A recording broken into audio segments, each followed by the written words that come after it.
मध्य प्रदेश के सबसे बड़े व्यापार मेलों में शुमार 119 साल का मेला अब दम तोड़ता हुआ नजर आ रहा है। हालात ये है कि मेला का शुरू हुए 15 दिन का समय बीत गया है, लेकिन इसका अभी तक औपचारिक उद्घाटन तक नहीं हो पाया। इतना ही नहीं, इस मेले में वाहनों पर मिलने वाली आरटीओ छूट की अभी तक कोई घोषणा नहीं हुई है, जिसके कारण मेला बेरौनक नजर आ रहा है। तो वही मेला में आने वाले व्यापारी भी अब कहने लगे हैं कि जिस तरह से मेला की अनदेखी हो रही है, आने वाले समय में व्यापारी यहाँ आने से बचेंगे।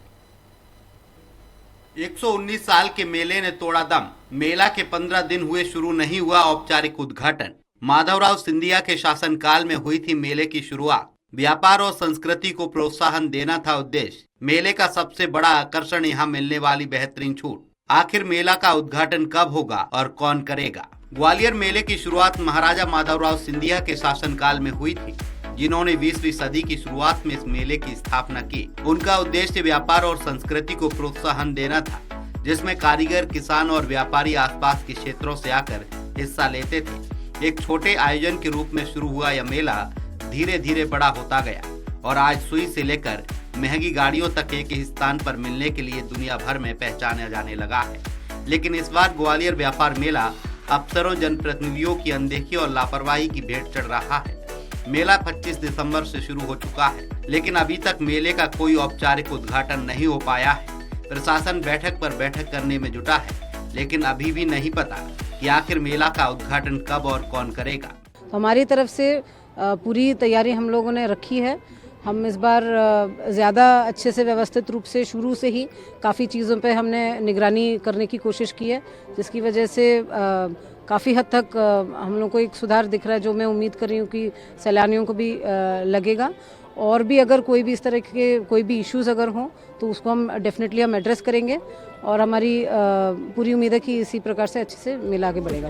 ग्वालियर मेले का सबसे बड़ा आकर्षण यहाँ मिलने वाली बेहतरीन छूट है, खासकर कारों, बाइकों और इलेक्ट्रॉनिक वस्तुओं पर। स्थानीय डीलरशिप और राष्ट्रीय ब्रांड्स इस मेले में अपने विशेष स्टॉल्स लगाते हैं और ऐसे ऑफर देते हैं जो मेले के बाहर कहीं और नहीं मिलते हैं। लेकिन इस बार सरकार द्वारा मेला में अभी तक 2 पहिया और 4 पहिया वाहनों पर किसी भी तरह से आरटीओ टैक्स में छूट की घोषणा नहीं की है, जिसके कारण व्यापारी से लेकर हर कोई बेचैन है। मेला व्यापारी संघ के पदाधिकारियों का कहना है कि अधिकारी और कुछ नेता मिलकर इस मेले को पलीता लगाने की कोशिश में है। यही कारण है कि मेले की पूरी तरह से उपेक्षा की जा रही है।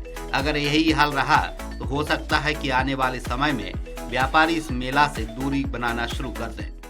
जो पुराने काल में सिंधिया राजवंश ने इसलिए ये सौगात दी थी कि इस ग्वालियर व्यापार मेले का वर्चस्व और ग्वालियर व्यापार मेले की एक धरोहर जो पूर्व काल में सिंधिया मराठा वंश के द्वारा स्थापित की गई थी, जो आज तक बरकरार बनी रहे, ये हम महाराज साहब से मांग करेंगे। और इस ग्वालियर गौरव के साथ जो छेड़छाड़ कर रहे हैं, जो भी जनप्रतिनिधि हैं, राजनीतिक लोग हैं, जो भी इस मेले को बर्बाद करने की या गिद्ध की दृष्टि से देख रहे हैं, उनसे मेरा निवेदन है कि अपनी कृपा दृष्टि अमीर गरीब फकीर सब पर बनाए और इस ग्वालियर के गौरव के व्यापार मेले के साथ छेड़छाड़ ना करें।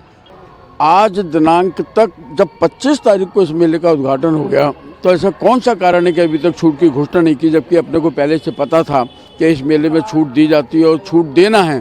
तो फिर कहीं ना कहीं इसमें कोई ना कोई दुर्भावना इस मेले के प्रति सरकार की और नेताओं की उसमें समाहित है। ऐतिहासिक इस मेले की दुर्दशा का कारण ये भी है कि इतने बड़े मेले के लिए स्थायी तौर से कोई वरिष्ठ अधिकारी प्राधिकरण दफ्तर में समय नहीं दे रहे हैं और पिछले कई सालों से मेले में राजनीतिक नियुक्तियां नहीं हुई, जिसके कारण मेले के सचिव से लेकर अन्य अधिकारी अपने मनमर्जी तरीके से काम कर रहे हैं। करीब 100 एकड़ जमीन में फैले इस मेले को 26 छतरियों में बांटा गया है, जिसमें अलग अलग सेक्टर लगाए जाते हैं। वहीं मेले के जिस दंगल में देश भर के पहलवान आते थे, उसकी कोई तैयारी प्राधिकरण की ओर से नहीं की गई है। वहीं सांस्कृतिक कार्यक्रमों का कैलेंडर भी अभी तक जारी नहीं किया गया है।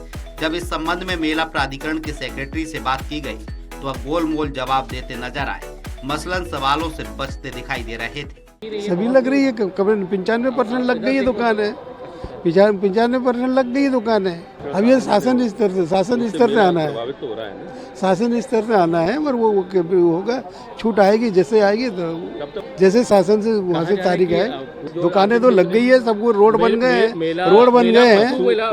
पशु मेला कितने साल से नहीं हुआ? पशु मेला इस साल अभी नहीं हुआ है और इसके आए ही नहीं, पर मंत्री जी को भेजा है। मेले का ऐसा होता है स्वरूप। मेले में 1000 से ज्यादा छोटे बड़े व्यापारी करते हैं शिरकत। मेले में 50 लाख से अधिक सैलानी आते थे। मेला 104 एकड़ के विस्तृत भूभाग में फैला है। मेला परिसर में पक्की सड़कें, 1400 दुकान, 1000 से अधिक प्लेटफॉर्म का इंफ्रास्ट्रक्चर है। ग्वालियर मेला केवल एक खरीदारी का स्थान नहीं है, यह एक सांस्कृतिक उत्सव और सदियों पुरानी परंपरा है।